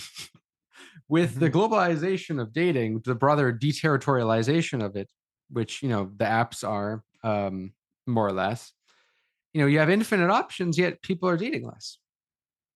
It's like, what's up with that? But that's part of it. And Does this the not big have something to thing is do with the though, plague of fantasies, though? That what we have now are, we are just constantly bombarded with images that outdo our everyday realities that we how can the people around us compare? How can the places around us compare? Because it's not just looking at people that you find attractive. You look at these hyper real photos of exotic locations or whatever, and it's like your hometown can't fuck with that. And so, Dude, when Tony Hawk's Pro Skater came out on PlayStation, there were days where my buddies and we used to go out and fuck around and write graffiti and ride skateboards and smoke blunts and shit all day, every day. And then when Tony Hawk came out on the PlayStation, that fucked our whole shit up. And we would go like a whole week without going outside to go skateboard, to go do anything, because we were sitting on our ass at home playing Tony Hawk. So, and yeah, technological, and we can't be alarmists about tech. And you're right. I think we have to find a balance between kind of alarmism and just kind of naively leaning into it. But it is also true that we didn't always want to get chased by cops or chased by security guards. And there was no real infrastructure for riding our skateboards. Their skate parks weren't a thing. Like, so we had to break the law to go ride our skateboards, and we were down to do it. But sometimes it was nicer to sit inside with the air conditioning and play it on the PlayStation. So again, like, it's multivariant. Like, there's multiple factors playing into it. It's not just the technology. Yeah. It is social infrastructure, third spaces, material conditions. If we were rich kids living in fucking, I don't know, Santa Clarita or something, we could have had a skate park. But yeah, it's not the case that Twitter and Plenty of Fish. I don't know all the dating apps. I was on Plenty of Fish once, but Facebook's one of the best examples, really, because, like, I mean, technology, it allows people to cope with it, and that's why it does, of course, accelerate all these problems. But it arises as an effect as a demand, right? Like, what's the whole reason why Facebook started? It started as a dating app. Why were people trying to invent dating apps? People weren't meeting people in real life. so did Why weren't YouTube, people by the meeting way. Hmm? YouTube started as a dating app, by the way. I didn't know that. Really? Neither did I. Yeah, YouTube? YouTube. It was How? and you could post like short, like 3-minute videos, and it didn't work, and so they pivoted. But yeah, YouTube was originally envisioned as a dating app. Damn, that's news to me. Damn. Freud was really right. It's all about sex. But But Tony, okay, But, so that yeah. I don't want to derail, but okay. So with our discussion of robotics and our discussion of this constant problem we all see, this issue between men and women, the gender divide in a sense, where do sex bots fit into this? Uh, you know, it seems like if robotics is to emerge to fill, a human need, satisfy a human need, it's probably this one. And so could you see, I mean, obviously people are already working on this stuff, but you know, the sex bot, I mean, Nick Land has even said, of course, sex bots, but care bots might actually be the main thing. Nobody, taking care of your elderly loved ones on your own is incredibly difficult. Sending them to a nursing home that you do not trust, maybe even worse. What we need are care bots that can lift up old people if they fall, bathe them, blah, blah, blah. There's these two aspects. So the care bot and the sex bot. Can you see these being fundamental points at which robotics really could be incentivized into existence? Well, as you know, well, I talked about this on this podcast called The Warrior Philosopher, which you recommend I go on. And the guy there actually was the one who proposed this idea of like Gunnar accelerationism. Mm-hmm. One of my take on it, and it was basically, he thinks if you have the intensification of like sex robots and like porn and like basically like or just flat out virtual The reality. Gunnar pod. Yeah, it'll like make it so you just like have this Darwinian effect of getting out all of the It's a unfit filter. people, and you only have the best people. That's this sort of like imagined scenario. I don't quite think it'll go that way, but uh, with sex robots, it's an interesting question because I wasn't as I don't really buy the hype when it comes to how fast robots will replace human labor, even though I think that's good. But the thing about sex robots is they're commodities. They follow a different logic. So there is a lot of reasons to think that companies will invest in them. The big thing is when it'll reach what's it called, Moore's law. What is the law when basically the price? No, it's not Moore's law. It's the one. It's like economics of scale, basically. Like when the price will lower. That's the big breakthrough that needs to happen because I think Yeah, if they cost $100,000, nobody can yeah, it's afford going to them. only be a luxury for wealthy people, and wealthy people could just sleep with real people. I mean, it's like, and first of all, like if you aren't getting something, if you're wealthy, it's like, what? You must really suck. Like, Hey, some of them probably still need a sex bot. So, I'll well, bet, some dude, people, I'll some of these bet. guys are really weird. Do you hear Elon Musk? Like, he like artificially inseminated one of his Yeah. girlfriends or something. Like, he didn't even want to fuck her. He just wanted to. He like sent his semen. He Yep. was like, "Yes, use this to make a baby with a." So Yeah. I don't know. Some of these So guys are built what you're different, saying is there's but probably a market up there for sex yeah, bots. Come maybe on. it's for big. I- Yeah, maybe for all these tech workers actually. I mean, I'm gonna keep it real. If I had $1 million, I would have a Lamborghini sex doll. What, like, why not? Yeah. This is where okay. Well, this is where we might get into some like uncanny things, which is like if we're being 100, if these dolls are made very well, probably most men would use them. Mm-hmm. That's a generalization, but the reason I say that is because we know for a fact that a large percentage of men, arguably a majority, watch pornography, even people who are married. So if they do that, why wouldn't people use a And I'm sex sorry, doll? I mean, porn already makes women sex bots. That's the yeah, I mean, function yeah, of we them. could say, yeah. That's Isabel Millar, right? Like, Well, and I mean, talk about Žižek, this. he says, Yeah, sex without love is just masturbation with a partner. So right. I thought there's that was always Lacan. been this dimension that Yeah. if sex is just on the level of sex and it's not tied up with love, the other person's just a prop in your fantasy. So you can say the sex bot Yeah, existed in human form before it actually exists in robotic form. totally. And so Yeah, I mean, yeah. there's a huge industry that can profit off of this if they can figure out the economics of how to make it work. And so I think that would be What does that this. do to gender relations? That's actually really interesting. But the thing is, this is almost a symptom of it. But Mm-hmm. I don't know. Things are so. I know that there's a lot of guys out there who will, you know, buy one immediately.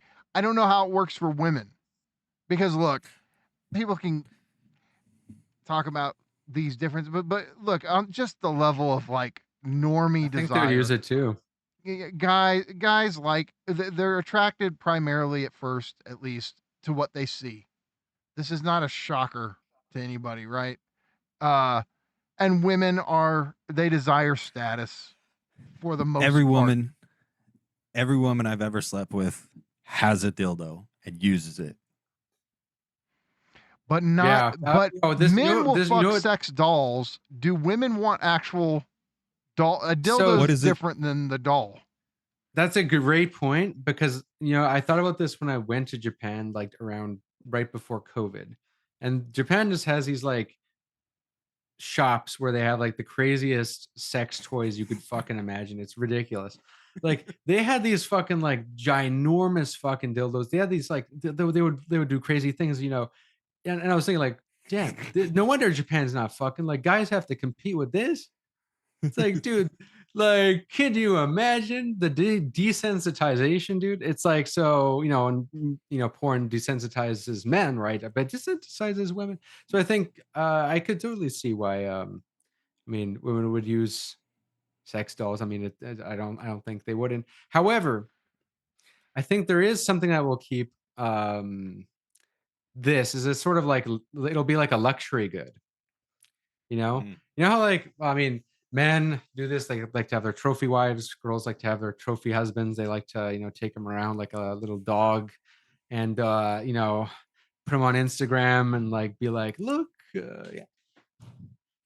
Want to know, it's what I find really funny is it's very normalized in a lot of this. When I was looking at these like spheres, a lot of women will just straight up describe the guy they want as a golden retriever boyfriend. Golden retriever. A Yeah. dog.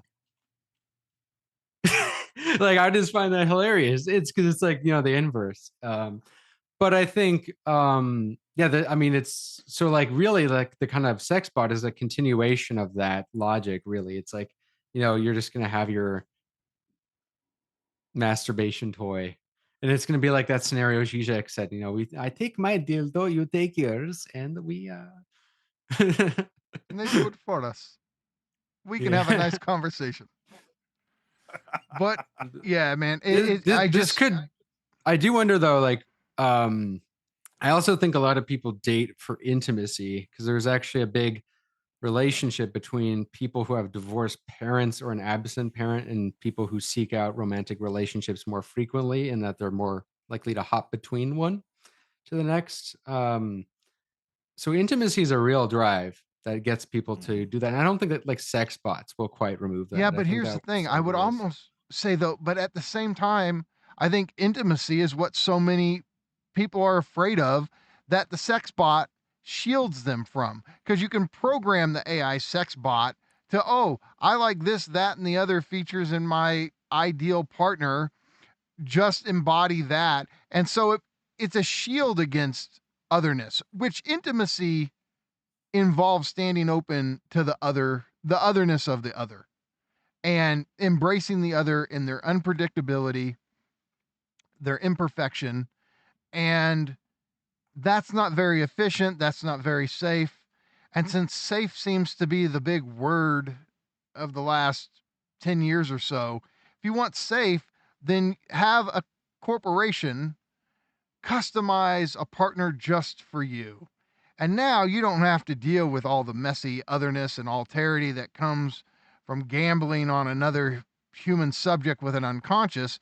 Now you can have a tailor made sex toy, sex bot, sex partner just for you. And not only can you have sex with it, but it actually is tailor made to fit your personality. It's the perfect companion, and you can adjust it to your own idiosyncratic settings. And I'm sorry, like I've got a best friend who she loves talking to therapy, GPT, or whatever it is, and it drives me fucking nuts. But she's like, I love it. It makes me feel so good. And I'm like, yeah, okay, that's another factor in all this that, you get whether you want a certain type of affirmative AI that tells you how great you are, or you program it to know I like one that's sassy and gives me shit. Okay. But all of this is just you playing out and setting the specific levels on the AI or the sex bot that you want. It'll be completely commodified in the name of functionality, in the name of happiness, in the name of fulfillment. And hey, it's the diet caffeine free Coke of relationships. Now you can have the thing without the terrible the ingredients that fuck up, minus, oh, sugar is bad for you, take that out, and the caffeine's bad. But you can have the thing without those. And so now you can have a perfect partner without the non-relation. That's how I see it being packaged. But isn't it also right? And this is the Lacanian point. Are we also driven by lack? So we also want what we can't have. We always desire something abroad. Mm-hmm. So you know, I don't I don't think these things will be able to really satisfy people completely. No, because That that's a great insight. I fully agree. What we actually like is how the other gives us too much trouble. That's the Mhm. jouissance. And what you'll find is yeah, of course, there's like initial excitement that would come, haha, with getting one of these sex bots, but will your investment in them long term last, or will you get bored with it in a way that an unpredictable human in their own split subjectivity, you find like, no, that's what's missing, is the trouble of the other. Okay, do you think we're like I've been thinking this for a while. Do you think we're kind of 360ing in a certain way? In that if you scale back the time clock like a while, first sexual revolution was actually the automobile because it led to mobility. It allowed people to sleep with people outside their community, to have affairs, right? This is the first wave of sexual revolution. And then you have like birth control, right? Um, that changes everything. So you have more like liberality with regard to what you can do. And then with the internet, more and more options, planes, travel, more options. Then this is all driven by partially by technology. And then the more technologization, it's more insular. And we're in a weird space where we're almost 360ing to the kind of period where people are like, it's like the age of sexlessness, and also I think it has to do with that kind of right wing zeitgeist we're seeing, or right wing zeitgeist. I'll call it conservative zeitgeist because I see it also in the femosphere. I actually view in some ways Me Too as a conservative movement. I don't think that's a good or bad thing. Um, but that's another point. In the sense of Puritanism, sort of like a kind of attempt to regulate, push back. Um, and over time, we're sort of like, so like this all might seem negative, but I guess if there's any silver lining, maybe, is if there's such an excess in terms of outlets for like, just jerking off basically, um, might actually like make people, give more of a fuck about, the human connection. I mean, that's like, that might just be cope, but could be a silver lining. I think no, I think that's the potential contained within, whether or not it plays out that way. I'm less convinced. I am more convinced that we are just kind of locked in for a bumpy ride for quite some time, and that things are just going to get worse, and we're going to decay, and maybe if we're lucky, our great great great great great great grand descendants will get a chance to flourish and all that stuff. But I also think it's true that we should uh look at the potential, because it's like when you get locked into doomerism, when you get locked into this kind of pessimistic, oh, we're all doomed, we're all fucked, this and that, then that kind of ends the possibility of thinking and action itself, because you're like, well, fuck it, there's nothing to do, I might as well just shoot up some fucking fentanyl and jerk off to my robot until the world, like, if we get locked into that. And I think that there's a lot of weird reactionary ideas popping up, and people doing stuff. And I think there's a weird type of nihilism, kind of paranoid postmodern nihilism, that's very, very dangerous, especially to young people, because they don't know that there's a world outside the internet. And they haven't been subjectivized into social being. They haven't been subjectivized into dealing with contradiction and lack and negation and prohibition, because they live on the internet. And we as parents, Social capital. yeah, and We saw I think this it's in the incumbent. pandemic. Like, think about all the things that have accelerated since the pandemic. Hasn't it felt that like all of the tendencies we were seeing a little bit like manosphere, kind of stuff like that, it just went on overdrive after the pandemic? Like, Tate, clavicular, all of that, which I all view as symptomatic of various different things. But it's like, I think COVID was a significant event because it just desocialized so many people. It crippled like, people's ability to socialize, and a kind of the new normal after that has been, more or less, continued desocialization. And the more you have desocialization, the more you have like this kind of more transactional, I guess, way of Yeah, we're all going about we're all things. furniture. We're all furniture in someone else's living room.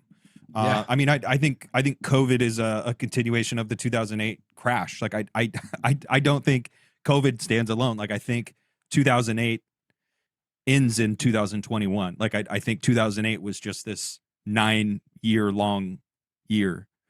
Because it similarly, like, we went through a wave of people losing social opportunities, and losing their homes, and being forced out, like, into weird stuff.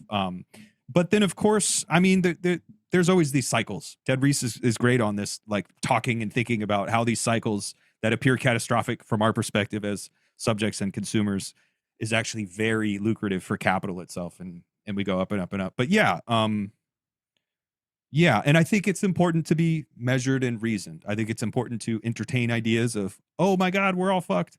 But the ability to say, maybe it's not all that bad. Maybe we will figure out a way to remain human through this all. I think that's important too. So maybe we give some closing thoughts about all this. I mean, we've kind of ran through the whole AI trajectory here. I kind of look, and this is a question I'm constantly wrestling with myself. is there any way to like, what do we do about it? Are we just along for the ride? Is there any kind of effective politics that could emerge? Any effective human strategy? I mean, look, I think as theorists, we're constantly in the shadow of that question. What do we actually try to do? Um, and I mean, look, for me, none of the old answers seem adequate. Organize the proletariat. I don't think that does it. Um, I don't think a return to tradition does it. I don't think going to I mean only a god can You don't save us. think I mean, like you don't think voting for DSA candidates is gonna save us? I hate to bum you out, Nance, but I guess that's one of these questions, Tony, is I mean, where do you think humanity begins? Or do we just have to go through the process, and there's nothing at this point that we can agentically do? Is this, like Zizek says now, we try to change things too quickly in the 20th century. Now is the time to rethink things. Is theory and reflection the greatest praxis we have right now? Yeah, I do agree with one of the people you've had on your show as well, who's often on mine, Benjamin Studebaker, that we are in a kind of pre-political moment. Um, Regarding AI, I was thinking about various things that you mentioned there. You mentioned the return to this isn't going to work with the return to that, and that's true in the sense that you can't really return to anything. I think the nature of ideology too is that it's is usually a byproduct of the material conditions. I mean, this is the sense that I think the Marxist analysis is still true. Like, we are actually going to see a return to tradition, and it's going to look really weird. It's going to look really hauntological, a little larpy, um, but it's going to happen because it's going to be used to rationalize the conditions that already exist. Part of how progressive ideology emerged, like the thing about we forget this is where the progressives might be surprised about this, but stuff like feminism, for instance, took on its kind of more mainstream form simply due to the fact that the type of work that was now the big part of the economy, the service industry, was stuff women could do. Before, like, a lot of the kind of work was stuff mostly men could do. That changed everything, that massive change. And you get ideology that kind of fits that, right? And you get a consumer economy. You also get a more liberal society as opposed to the kind of, Calvinist sort of work ethic and all that. I think we're going to get a kind of, I actually think the 30s and 40s are going to be the great conservative shift. I've been predicting this for a while. My question, my view of this is not so much whether this can be resisted. I think resistance is futile on this ground. I think it's kind of going to be impossible. And the big wave is going to be when the women more explicitly shift in a conservative direction. I think we're already seeing it, but it's not really like articulated that way. So it's not really like clear. But I think this is a big wave. And I think if a wave is unstoppable, how can you ride it and prevent it from drowning everyone? So I think like that's how I view about history and like the zeitgeist is you can't really stop the zeitgeist because the zeitgeist is based in something real. Um, it's about like where can the zeitgeist be directed? How can it be, um, like what could good come out of it? And this is why I've thought about conservative socialism. What is like the best kind of version of that isn't going to be terrible? And I think we're going to see all kind of strange ideologies prop up. I even think like Curtis Yarvin and neo-reaction in some sense is partially an indirect downstream of the lumpenization of STEM workers. It's how who I see tends to be attracted to that in the way that the people who were into like wokeism, like kind of on the left, was like the lumpenization of people in art, media, entertainment. academia. So if there's these changes, I think of um, you can't be stuck in the past in past frameworks that are outdated, and that's kind of why I don't think like return to this is another thing. What's interesting about conservative ideology in general is conservative ideology sometimes actually correctly identifies symptoms but treats the symptom as a cause. So they'll think you have to, like, okay, there's a shift. You need to bring back religion and traditional values. And look, I do think there is a big power of religion. I noticed a pattern when I started looking at a lot of great historians, um, on like, the people do this like granular view of history, right? Like Neil Faulkner's Radical History of the World, or Willie Thompson, Money, Sex, and was it Work, Sex, and Power? Or Will Durant, and recently been reading Toynbee. I notice, almost every historian sees the values of religion. And it's hard not to when you look at the history of civilization. There's a great value in religion. So as much as I am um I'm partially pessimistic because I think the return of religion will be very hauntological in today's society. It'll be a little bit like kind of LARPy, disconnected from the way in which it's traditionally practiced, because the infrastructure required for religion, social capital, right, that's talking about, is very much missing. But it will return, and I won't say that I'm not sympathetic to people who gravitate to it, because I mean, really, religion is one of the only things that makes humans unique as a species. I mean, without religion, um, and especially without you know, like free will, I mean, we're animals basically. Um, I mean, this is a theme of a lot of the great religions as part of the process that they try to teach in humans, from Christianity to Buddhism to Islam to Judaism. They have different terms for it, and Orthodox Christianity, it's called theosis. But it's this process of basically almost denying your animality.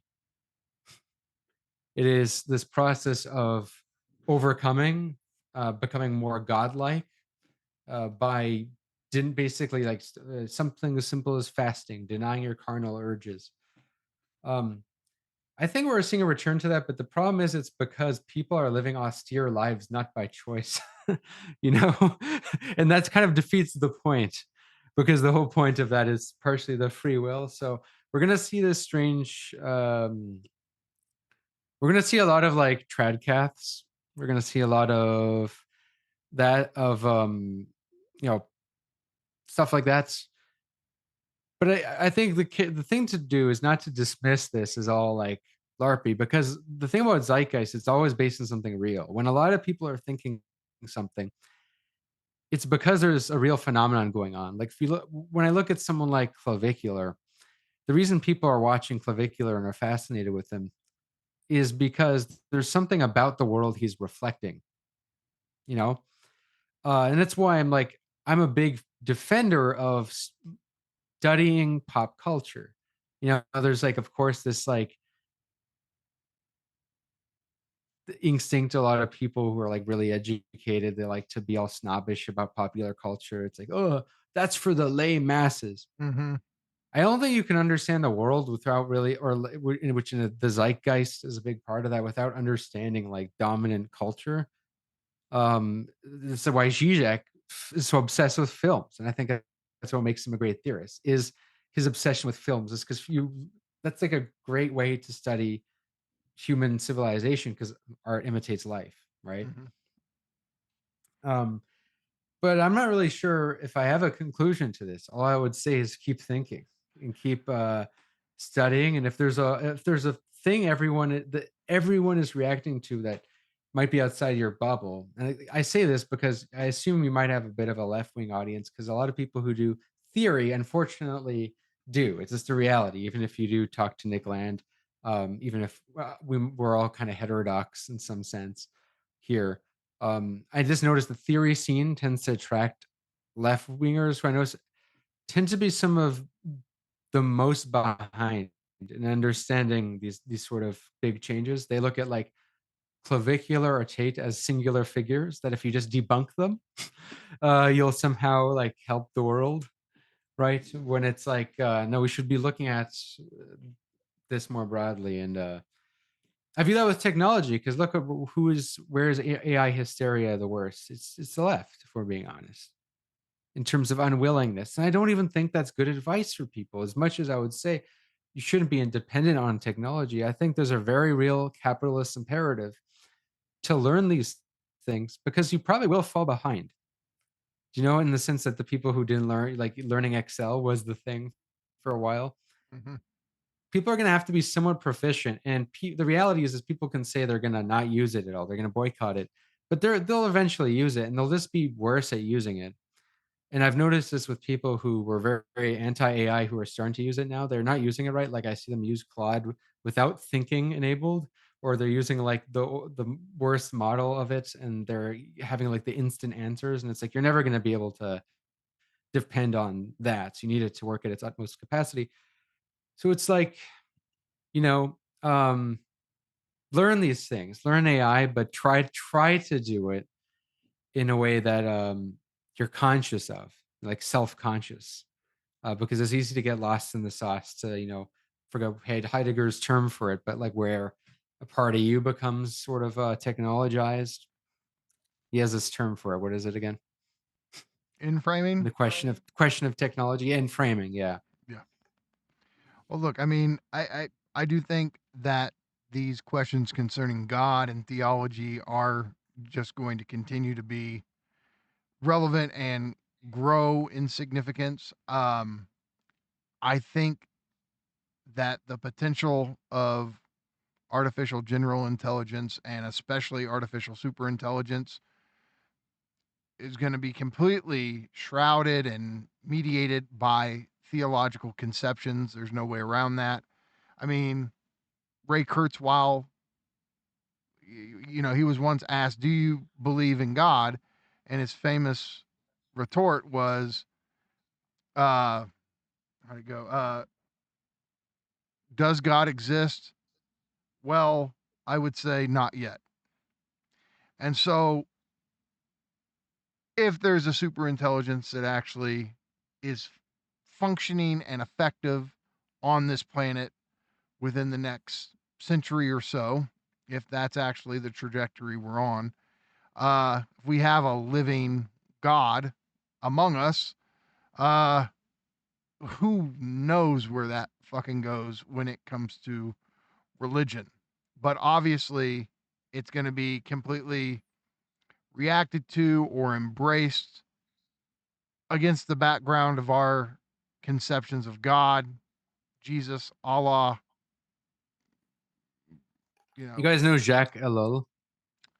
Mm-hmm. never really got like did a deep dive on them, but a little bit, yeah. I haven't done a deep dive either, but I've only read a little bit. And one of the things actually is about that, like, humans will and already are to some extent worshiping technology as the god. And Mm-hmm. I mean, I think there's been a fair amount of movies. I recall one anime, I forget its name, but it's like kind of like the plot is God as an AI, like people treat the god like AI, and it I mean, does seem like that trajectory. Tony, like if you do this, William Gibson. yeah, but if you do this little thought experiment, I like to get people to do. If you can zoom out, if you really could actually have a God's eye perspective on just imagine your city that you're in, and you could actually cognize it. You watch early in the morning, people leave their houses, they get in their cars, they go about town, they go to their jobs. The vast majority of shit we do throughout the day is a sacrifice to capital. And so, regardless of whatever God people think they worship, what they do, the God they functionally serve is capital. And if you could have that perspective on it, you would go, yeah, that is the common God that the people are actually serving. That's why I'm a firm defender of monotheism. Because how did monotheism emerge? I mean, well, there's the older kind of technically Zoroastrianism, but let's forget. Let's go to Christianity or Judaism. But a big part of monotheism is against all the false gods, right? It's a big way in which the Catholic Church depicted paganism and other forms of mysticism, non-Christian mysticism, is a kind of confusion, false gods, and that is a big theme in both Christianity and Islam. Is you can be seduced by false gods, and I think we worship all kind of gods in today's world. Like, I mean, this is everyone. People have made this point a lot. Like celebrities, right, are looked at as gods, but like that doesn't really have the same gravitas as God as such, right? So I think humans never overcame their impulse towards religiosity, but we are still in a kind of post-religious world. And I explain that why in a piece, because I can't, we're running out of time. So I'll refer to this one piece I wrote called "Spiritual but Not Religious: The Problem with Spirituality Without Religion." It's an essay on my Substack about this topic. It's actually one of my most, like, I would say, underrated pieces. All right. Nance, closing thoughts. You want to play us out? Yeah, man. Postmodern Jesus is in all of our hearts. No, I mean, I think this problem of grand narratives is super duper important. I think the paranoia, the UFO bullshit, the all this kind of conspiracism, it's a lack of courage. People are not brave enough to just return to Christianity, and so they look for aliens and Bigfoot and all this other stuff. But no, I think it's true.